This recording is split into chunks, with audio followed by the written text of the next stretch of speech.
십자가를 지시기 전에 예수님은 제자들에게 곧 예루살렘에 임하게 될 그 성전 함락 사건을 말씀하셨고 또 재림에 대한 말씀을 해주셨습니다.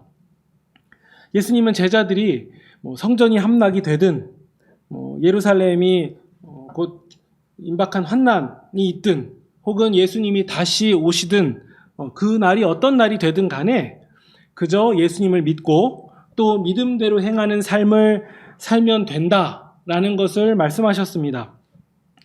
그러니까 예수님을 믿는 정상적인 신자들은 재림의 날이 다 됐으니까 이렇게 가만히 있으면 안 되고 이러한 저러한 것들을 해야 된다라고 말하는 그런 이상한 사람들의 떠들썩한 얘기에도 전혀 동요할 이유가 없다라는 사실을 우리가 함께 나누었습니다. 우리가 마태복음을 통해서 우리가 마태복음 가운데 나온 예수님을 배웠고요. 또 예수님의 말씀대로 살아가는 삶, 이것이 재림을 준비하는 신자의 삶의 전부다. 여기에 더 덧붙일 것도 없다라는 것을 우리가 함께 나누었습니다. 그렇기 때문에 산상수훈에서 산상설교에서 나온 내용들, 또 예수님께서 말씀하신 많은 교훈들에 대해서 이런 것들은 그저 교양이나 혹은 윤리, 도덕 이런 개념이고 구원하고는 전혀 상관이 없다라고 말한다면 이것은 예수님이 우리에게 말씀하신 것과 아주 동떨어진 개념이 됩니다. 예수님을 믿는다는 것은 우리의 삶의 모습들과 또 사회 윤리 강령까지도 전부 다 포함하고 있는 개념입니다. 우리가 10계명만 봐도 잘 알 수 있습니다. 1계명에서 4계명까지만 딱 잘라서 우리는 10계명이라고 부르지 않습니다. 부모를 공경하는 것, 또 이웃의 것을 탐내지 않는 것, 거짓말하지 않는 것, 이 모든 것을 다 포함해서 우리는 10계명이라고 부릅니다. 그러니까 다른 신은 없다라는 우리가 1계명의 진리는 잘 알고 있지만 거짓말도 하고 또 이웃의 것도 탐내고 간음하는 이런 사람에게 그래도 이 사람이 1계명은 잘 지키니까 한 분 하나님은 잘 알고 우상숭배도 하지 않으니까 이 사람은 당연히 구원받네 라고 말할 수는 없는 것입니다. 한 분 하나님을 알고 또 우상숭배하지 않는 제대로 된 하나님의 백성은요, 부모를 공경하는 사람이에요. 살인하지 않고 간음과 거짓말도 하지 않습니다. 행여나 자신의 인간적인 연약함으로 인해서 죄를 지으면요, 하나님 앞에서 그 부분에 대해서 견딜 수가 없어서 회개하지 않고는 버티지 못하는 그런 사람이 바로 진정한 신자입니다. 우리는 지난 마태복음 설교 때에 지극히 작은 자 하나에게 한 것이 곧 우리 구주 예수님께 한 것이라는 놀라운 진리를 함께 나누었습니다.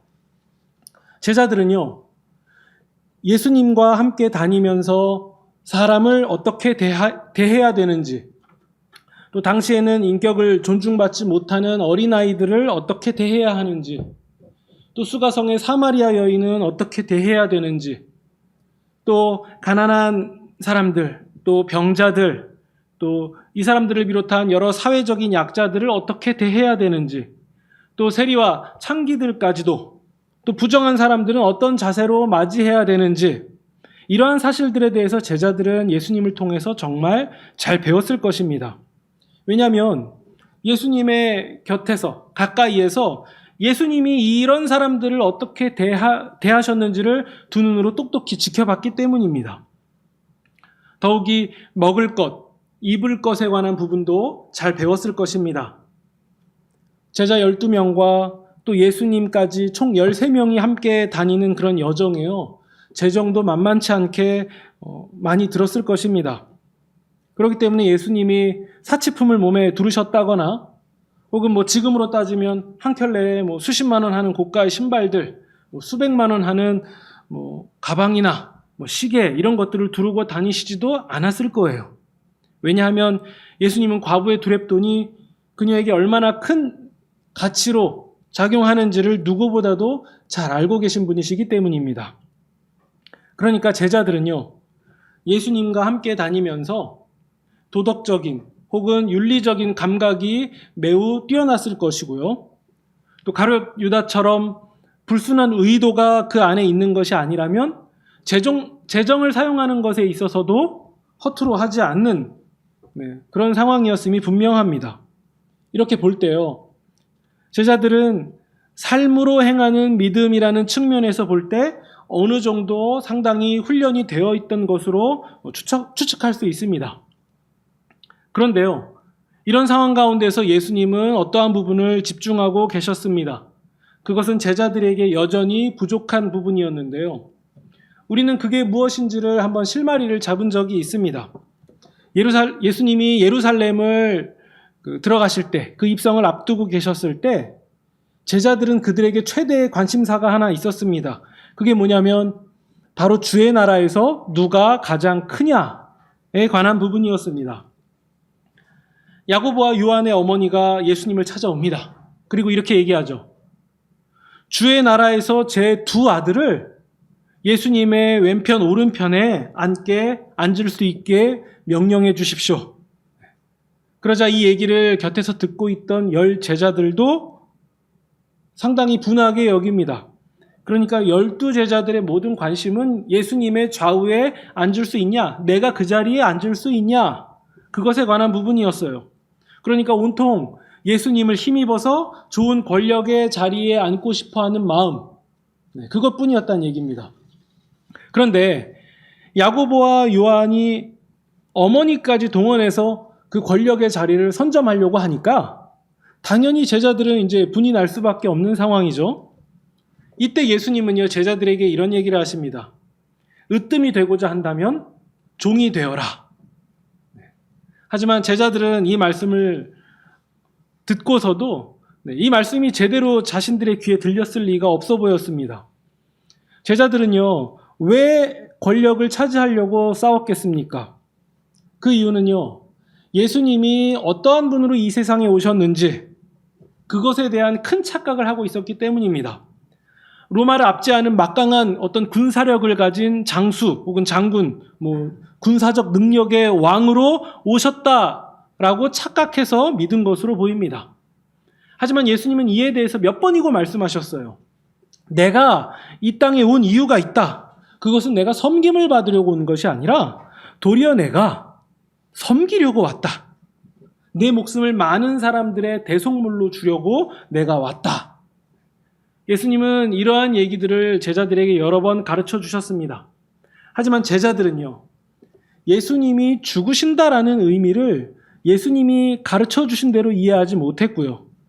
심지어 예수님이 죽으신다고 한들 그것이 자신들에게 어떠한 의미로 다가오는지에 대해서도 전혀 이해하지 못했습니다. 이런 배경 속에서 오늘 우리가 읽은 본문의 사건이 일어납니다. 우리 6절을 보시면요, 예수님께서 베다니 나병 환자 시몬의 집에 계실 때였습니다. 7절을 보시면요, 한 여자가 등장하는데 이 여자는요, 요한복음 11장 2절과 같이 보면 이 여자는 나사로의 동생이자 또 마르다와 자매인 마리아인 것으로 추정할 수가 있습니다. 이 여인은 매우 귀한 향유 한 옥합을 가지고 와서 식사하시는 예수님의 머리에 부었습니다. 다른 복음서와 함께 같이 보면요, 이렇게 머리에 부어진 향유는 예수님의 몸을 타고 흘러내려서 발까지 흘러내렸고요. 또 여인은 자신의 머리털로 예수님의 발을 닦았다라는 사실도 우리는 알 수 있습니다. 일단 마리아로 추정되는 이 여인이 예수님의 머리에 향유를 부었다라는 이 사실 자체가 매우 중요합니다. 우리 마가복음에서는 이 부어진 향유의 금액이 대충 어림잡아서 얼마다라고 금액까지도 기록하고 있는데요. 우리가 체감할 수 있는 금액으로 환산하면 일반 노동자의 1년치 급여 정도 된다라고 볼 수 있습니다. 그러니까 굉장히 비싼 금액의 향유였던 거죠. 그런데 여기서 우리가 지금까지 함께 나누었던 예수님을 한번 생각해 볼 부분이 있습니다. 우리가 알고 있는 그 예수님이라면 이렇게 값비싼 것, 한 일반 노동자의 1년치 연봉에 해당하는 이런 큰 금액의 것을 머리에 붓는 것, 그것도 일회성으로 한 번 붓고 끝나는 것인데, 이것에 대해서 우리가 기존에 알고 있던 예수님이라면 뭐라고 말씀하셨을까요? 우리도 어떤 비슷한 개념이 있잖아요. 예를 들어서 한번 식사하고 넘어갈 그런 때에 그 한 끼 식사 금액으로 20만 원 혹은 30만 원짜리의 금액으로 그 정도의 상당한 메뉴를 먹는다고 한다면요. 우리는 한편으로는 야, 이렇게 한 번 먹고 마는 것에 굉장히 많은 돈을 썼다라는 생각 들지 않습니까? 그런데 이 정도도 아니고 1년치 연봉에 해당하는 굉장히 비싼 향유 옥합을 여인이 예수님의 머리에 붓는데 우리가 잘 알고 있는 그 예수님은 뭐라고 말씀하셔야지 맞겠습니까? 어쩌면 제자들이 이런 식으로 반응하는 것이 일반적 정서뿐만 아니라 예수님도 이렇게 말씀하셨을 거다라고 생각했을 거예요. 그게 8절입니다. 제자들이 분개하며 이렇게 말합니다. 무슨 의도로 이것을 낭비하느냐? 9절입니다. 이것을 팔아서 오히려 많은 돈을 받아서 가난한 사람들에게 나눠주면 더 좋았을 것이다. 여러분, 이 말씀이 어떻게 들리십니까? 이 말씀이 이상한 얘기로 들리십니까? 네, 예수님, 우리가 알고 있는 예수님이라면 분명히 이와 비슷한 맥락으로 말씀하셨을 거다라고 우리도 예상했을 겁니다. 그리고 심지어 이 말씀은요, 예수님께서 항상 하시던 말씀이었고요. 또 마태복음 19장만 봐도 예수님은 부자 청년에게 이렇게 말씀하셨습니다. 너가 온전한 사람이 되고 싶다면 너가 가진 재산을 다 팔아서 가난한 사람들에게 나누어 주어라. 그리고 나를 따라라. 라고 예수님이 이렇게 말씀하셨습니다. 그렇기 때문에요. 우리가 성경을 통해서 예수님을 보고 배운 것으로만 우리가 추측해도요. 기본적으로 성도라고 한다면 어떤 값비싼 사치품을 많이 모으는 것보다는 가난한 사람들에게 나누어 주는 것이 훨씬 더 나은 가치다라는 기본 개념은 우리가 잘 알고 있습니다. 그러니까 일반 노동자의 1년치 급여에 해당하는 그런 비싼 향유를 한 번 붓는 데 다 쓴다라는 것은요. 우리가 이것이 남의 얘기로 보고서는 읽어내리기 때문에 그런가 보다라고 볼 수 있지만 이게 우리의 얘기라고 하면은 이게 굉장히 어려운 상황인 겁니다. 그동안 예수님께 배운 것도 있고 또 제자들은 당연히 그런 맥락에서 보면은 이게 충분히 낭비로 보였을 수도 있습니다. 이렇게 다 쓸 바에는 정말 가난한 자에게 팔아서 나오는 이윤으로 나누어 주고 그저 적당한 기름, 올리브유 같은 거, 감람유를 사서 부어도 충분하지 않았을까 이런 생각을 했을 겁니다. 그래서 우리는 본문에서 8절에 나온 것처럼 제자들이 분개했다라는 표현, 이게 이상하지 않을 수 있습니다. 뿐만 아니라요. 좀 더 나쁜 측면으로 보면요. 제자들은 어쩌면 누가 크냐라는 관점이 여전히 마음속에 있기 때문에 이 부분이 작용해서 분개한 걸지도 모릅니다. 야고보와 요한이 어머니까지 이렇게 동원해서 좋은 자리를 선점하려고 했는데 이 여인은 가만 보니까 굉장히 큰 금액의 값비싼 귀한 것을 가져다가 예수님께 아낌없이 부었네. 그러면 이렇게 손 놓고 있다가는 오히려 우리보다는 이 여인이 예수님의 눈에 더 들어올 수 있겠다. 이 여인이 더 좋은 자리를 선점할 수 있겠다라는 생각이 들었을지도 모릅니다. 이러다가 우리가 차순위로 밀려나겠다. 전혀 가능성이 없는 얘기는 아니죠. 그런데 우리의 일반적인 예상과 다르게 예수님은 좀 다른 얘기를 하십니다. 일단 예수님은요, 제자들이 한 이런 말들이 틀렸다라고 말씀하시지는 않았습니다. 왜냐하면 평소에 예수님이 제자들에게 가르쳐 주신 삶의 모습은 맞기 때문이에요. 예수님이 또 하시지 않은 얘기를 제자들이 한 것도 아닙니다. 그런데 예수님이 이 본문에서 좀 다른 얘기를 하신 이유가 있습니다. 그것은 10절이에요. 10절에 보시면요. 예수님은 이 상황을 다 보시고 이 상황을 다 아시고 이렇게 말씀하십니다. 이 여자는 나에게 좋은 일을 했다. 그런데 왜 괴롭게 하느냐? 11절입니다. 가난한 자들은 언제나 너희 곁에 있다. 그러나 나는 항상 함께 있지 않다. 12절입니다. 이 여자가 내 몸에 향유를 부은 것은 나의 장례를 위하여 나의 장례를 준비하려고 한 것이다. 네, 이 말씀이 무슨 뜻이겠습니까? 가난한 자들은 항상 곁에 있기 때문에 너희는 언제든지 그들을 도울 수 있다는 얘기예요. 하지만 예수님은 그러시지 않다라는 얘기입니다. 곧 예수님이 십자가를 지시고 또 육체로 오신 예수님으로서는 떠날 때가 다 되었다라는 말씀입니다. 즉 예수님께서 계속 제자들에게 몇 차례 예고해 오셨던 십자가에 못 박히는 사건이 매우 임박했다라는 사실을 말씀하고 계신 겁니다. 여인은요, 예수님의 죽으심을 교리적으로 혹은 성경적으로 굉장히 정교하고 또 예리하게 알고 있었는지는 잘 모르겠어요. 하지만 하나 확실한 게 있는데 그게 뭐냐면요, 최소한 예수님이 인정하실 만큼은 제자들보다 더 예수님의 죽으심을 그 마음에 두고 있었다라는 바로 이런 사실입니다. 우리는 여기서 매우 중요한 사실, 정말 매우 중요한 사실 한 가지를 배울 수가 있습니다.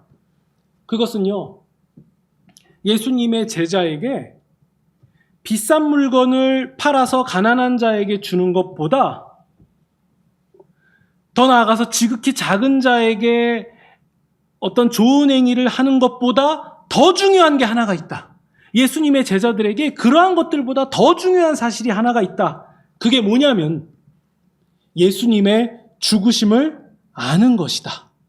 이것이 그 어떠한 것보다 중요하다라는 사실을 우리는 배울 수 있습니다. 예수님의 죽으심이 우리에게 어떠한 의미를 가지는지, 예수님의 죽으심이 과연 누구를 위한 것인지, 이 사실 자체가 제자들이 선한 행실을 하는 것보다 더 중요하다라는 얘기입니다. 물론 혹시라도 오해하시는 분들이 계실까봐 부연 설명을 드리면요, 제자들의 선한 삶, 곧 가난한 자들을 돕고 또 병들고 아픈 자들을 돌아보고 사람을 차별하지 않고 지극히 작은 자 하나를 예수님처럼 여기는 것이 중요하지 않다라는 얘기가 아니에요. 이것은 아무리 강조하고 또 반복해도요, 매우 중요한 일이에요. 예수님도 수없이 강조하신 일입니다. 그런데 이 모든 일은, 이러한 모든 일들은 예수님의 죽으심이라는 토대 위에 세워진 집이어야 한다는 겁니다. 제자들에게 그 무엇보다 1순위는요, 예수님의 죽으심을 아는 것입니다. 만약 이것을 알지 못하고 하는 선한 행실이라면 그것은 정말 도덕과 윤리의 단계에서 머물고 말 뿐입니다. 이것들이 우리에게 구원을 가져다 주는 것이 아니라는 사실을 기억해야 됩니다. 우리가 기억할 것은, 정말 중요하게 1순위로 기억해야 될 것은 따로 있습니다. 아담 이후로 죄와 죽음의 권세 아래에서 벗어날 수 없는 모든 인류를 위해서 대속물이 되셨고, 또 십자가에서 죽으심으로 말미암아 인류를 하나님과 다시 화목하게 하신 분이 누굽니까? 인류라고 크게 얘기할 것도 없이 지금 우리의 죄를 십자가에서 모두 담당하시고 청산하셔서 우리를 의롭다 하심을 받아서 생명에 이르게 하신 그분이 누구십니까? 첫사람 아담의 범죄로 죽음이 왕노릇하게 된 이 모든 상황들을 박살내셔서, 그래서 우리가 하나님과의 바른 관계를 얻음으로 인해서 생명의 나라에서 우리가 왕노릇하게 만들어주신 그분이 누굽니까? 네, 예수님이에요. 이를 위해서 예수님이 육체를 입고 이 땅에 오셨고, 그래서 십자가를 지시러 예루살렘을 향하여 예수님이 오르셨던 겁니다. 이 예수님의 십자가 죽으심을 알고 배우는 것이 그 어떠한 무엇보다도 가장 중요한 거예요. 믿음의 선한 삶을 사는 것보다 더 먼저 되는 거고 더 중요한 사실이다. 그것이 우리가 이 본문의 사건을 통해서 배울 수 있는 내용이에요. 여인은요, 자신의 매우 소중한 것을 가지고 와서 예수님께 부었는데, 이것은 마치 구약성경으로 보면 왕과 제사장과 선지자에게 기름을 부었던 구약시대의 의식과 같은 맥락입니다. 곧 그녀가 향유를 부은 사건은 예수님이야말로 진정한 왕이시요, 제사장이시요, 선지자이시다라는 것을 인정하고 또 이것을 드러낸 행위가 된 것입니다. 그렇기 때문에요, 여인이 부은 향유 한 옥합은요, 가진 액수를 다 가지고 와서, 가진 재산을 다 가지고 와서 예수님께 드려야만 인정을 받는다라는 그런 헌금 액수에 관한 교훈이 아니라, 예수님이야말로 나의 구원자시오, 예수님만이 나의 왕이시고 제사장이시고 선지자이시다. 그렇기 때문에 세상 그 어떠한 값비싼 것, 귀한 것을 내가 가지고 있다 할지라도 예수님 앞에서는 아무 가치가 아니다. 예수님께 다 드릴 수 있다. 예수님만이 나의 가장 귀한 분이시다. 가장 모든 것이다. 라는 것을 고백하는 신앙 고백의 행위가 된 거예요. 그렇기 때문에요, 이 여인은 이 예수님의 십자가 죽으심을 준비했고 예수님의 장례를 위했기 때문에요. 그래서 예수님이 13절과 같은 말씀, 이 여자가 행한 일은 복음 전파와 함께 동시에 함께 전파될 것이고 또 기억될 것이다 라고 말씀하신 겁니다. 이 사건을 우리에게로 한번 돌려봅시다. 우리의 신앙의 연차가 길어지고 우리의 신앙생활이 습관처럼 자연스러워질 때에 어느샌가 우리는 가난한 자에게 베풀고 거짓말하지 않고 믿음의 열매를 맺고 살아가는 삶이라는 그 개념에 매우 친숙해집니다. 그리고 이것을 많이 하면 많이 할수록 더 나은 신자로 성장하고 있다라는 귀한 사실도 잘 알고 있습니다. 그럼에도 우리가 놓치지 말아야 될 것, 동시에 우리가 반드시 놓치지 말아야 될 것이 무엇이냐면 예수님 그 자체라는 거예요. 예수님의 십자가 죽으심이라는 겁니다. 표현을 우리가 좀 더 정확하게 할 필요가 있습니다. 우리는 선한 행실을 위해서 선한 행실을 하는 사람들이 아닙니다. 그렇기 때문에 우리는 도덕가도 사회운동가도 아니에요. 그저 그것들은 따라오는 개념일 뿐입니다. 우리에게 정말 필요한 개념, 정말 중요한 개념은 우리가 예수님이 필요한 사람들이라는 사실이에요. 예수님의 보혈의 은혜를 입어야만 되는 사람들이다라는 사실입니다.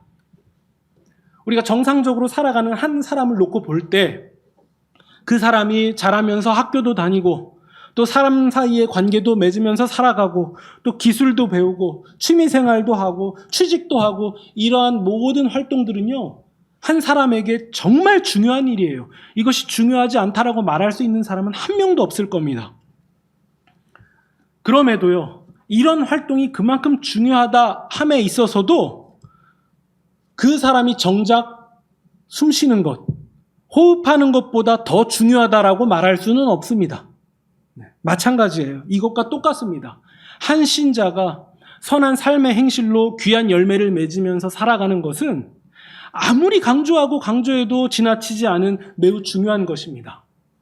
그럼에도 불구하고 이것이 예수님의 죽으심이 나와 우리를 위한 일이다 라는 것을 아는 것보다는 더 중요하지 않다라는 얘기를 하고 있는 겁니다.